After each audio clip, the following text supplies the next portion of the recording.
Basahin natin yung comment ni Winnie Picasales. Yan.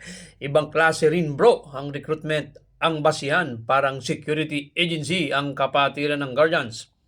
Promotions, wala sa tama. Paano yan sa mga members na matagal nang aktibo sa mga gawain? Kawawa naman ang basihan sa evaluation ng chairman ng chapter sa rank up promotion po. Yan, tama naman si kapatid na Winnie Pecasales, no?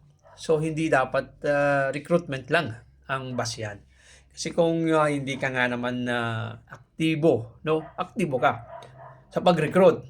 Paano kung nakarecruit ka ng 5, nakarecruit ka ng 10, 15, 15? So, wala ka nang gagawin kasi meron ka ng rank. So, sa atin kasi sa PGBI, no?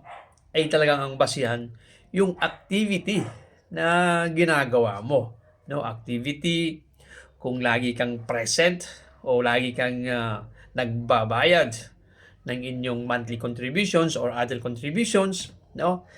Dito kasi, no, sabi sa akin dati ni SecGen, RMG Choi, no? RMG Choi ang bayag na kahit man lamang isa, no? Isa lang ang ma-recruit mo, no?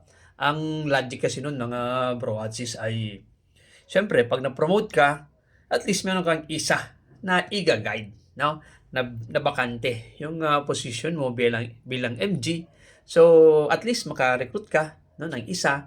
So siya naman ang tutulungan at tuturuan mo, no? So matotal mga idol, mga bro at sis ay may kanya-kanya tayong saligang batas, no? Constitution and bylaws na sinusunod. Kung yan ang kanilang gabay, wala po tayong magagawa doon. Ano?